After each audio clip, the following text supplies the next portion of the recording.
السلام علیکم ورحمۃ اللہ وبرکاتہ۔ میں ہوں رحمۃ اللہ بلوچ اسلامی وظیفہ چینل۔ آج ہے سنیے کیا لکھا ہے۔ نبی اکرم صلی اللہ علیہ وسلم کی رحمت سے جانور نے بھی رحمت پایا۔ ایک مرتبہ ایک باغ میں تشریف لے گیا تو ایک اونٹنی بلا ہوا تھا۔ آپ صلی اللہ علیہ وسلم نے قدموں میں آیا۔ آپ صلی اللہ علیہ وسلم نے اس کے مالک کو بلا کر فرمایا، یہ بے زبان جانور ہے، تمہیں چاہتا ہے کہ اس کے ساتھ نرمی برتاؤ، شکوہ کر رہے ہیں، تم اس سے زیادہ کام لیتے ہو، اسے چارہ دیتے ہو۔ سبحان اللہ۔ جانور آپ کی خدمت میں آ کر اپنی تکالیف بیان کرتے۔ ایران کے بچے پر نگاہ رحمت۔ حضور اقدس صلی اللہ علیہ وسلم ایک دفعہ مدینہ طیبہ سے باہر تشریف لے جا رہے تھے۔ ایک یہودی ایران پکڑا ہوا تھا۔ آپ صلی اللہ علیہ وسلم جب قریب سے گزرا تو اس ایران نے آپ صلی اللہ علیہ وسلم کہا کہ اے اللہ کے نبی، مجھے اس نے پکڑ لیا، اس نے سامنے والے پہاڑ میری بچہ ہے اور اس کو دودھ پلانے کے وقت ہو گیا ہے، مجھے دیر ہو رہا ہے، میری ماتا جوش مار رہا ہے، میں اسے دودھ پلا رہا ہوں، آپ مجھے تھوڑی دیر کے لیے آزاد کر دے۔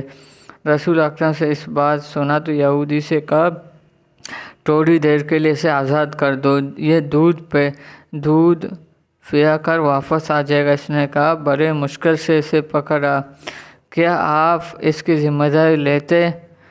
تو آپ صلی اللہ علیہ وسلم نے فرمایا، میں اس کی ذمہ داری قبول کرتا ہوں، چنانچہ ایران کو چھوڑ دے۔ اس وقت چلا ماتے ہوا پہاڑوں کی طرف گیا۔ آپ صلی اللہ علیہ وسلم بھی وہی تھا، وہ دوبارہ بھاگے ہوئے واپس آ گئے۔ یہودی نے ایران کی اس حالت کو دیکھ کر حیران رہ گیا، چنانچہ اس نے کلمہ پڑھا، مسلمان ہو گیا۔ ایک مولانا رومی پڑھ کر آیا، ان کی حدیثوں میں کافی یاد تھا، جب بھی وہ بیان کرتے تو کالا رسول اللہ صلی اللہ علیہ وسلم پڑھتے تھے۔ ایک دیواری نے اس بیچاری کو عربی تو آتے ہی نہیں تھا اور زور بیٹھ کر یہ سنتے، چند دن بعد وہ صبر کرتے۔ اس کو کالا رسول اللہ صلی اللہ علیہ وسلم کا معنی بھی معلوم نہ تھا، وہ کالا رسول اللہ علیہ وسلم کو کالا رسول اللہ علیہ وسلم کے سمجھ لگنے لگا، یہ مولا کیسا ہے جو رسول صلی اللہ علیہ وسلم کو کالا کہتا ہے۔ چنانچہ ایک دن جب انہوں نے درس کے بعد دیواری نے مولا کو گربان پکڑ لیا اور مولا صاحب، تو کالا تیری باپ ہے، کالا میری رسول صلی اللہ علیہ وسلم گورا چٹا ہے۔ یہ شاعر اللہ کی محبت کی بیان تھا۔ حضرت زید ایک صحابہ تھا، بچپن میں کسی نے ان کو غلام بنایا، آخر مسلمان نبی علیہ السلام کی خدمت میں پہنچا، وہ رہنے لگا۔ ان کے والد ان کے بارے میں بہت فکر مند ہوا، ان کو ڈھونڈتے، روتے، اشعار کہتے۔ کسی نے بتایا کہ آپ کا بیٹا فلاں جگہ پر موجود ہے۔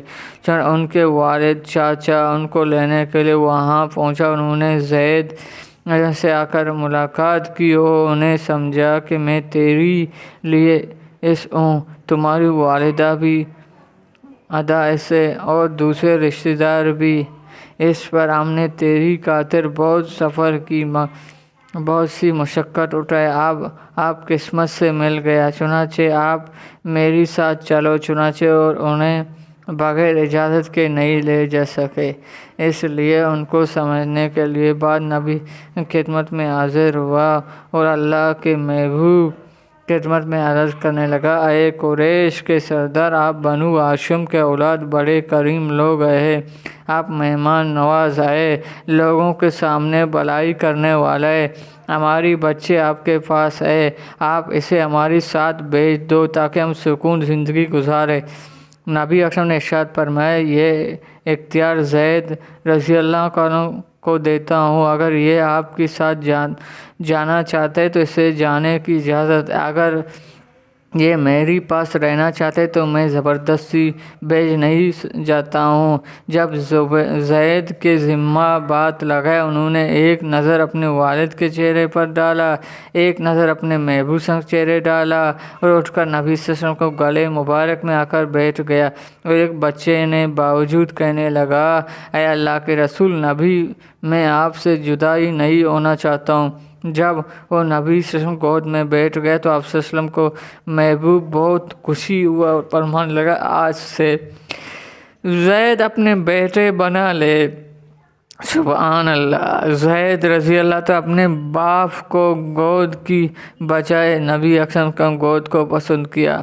اللہ رب العزت کی قدر روانی دے کے صحابہ کرام رضی اللہ تعالیٰ عنہ پوری زندگی زید بن کے نام سے پکار۔ نبی اکرم صلی اللہ علیہ وسلم اپنے ایک رشتہ دار عورت سے ان کی شادی کرائے، نہ صرف یہی بلکہ تمام صحابہ سے آپ کا نام قرآن مجید میں آیا کہ اللہ تعالیٰ نے ارشاد فرمایا، جب زید تمام کر چکا ہے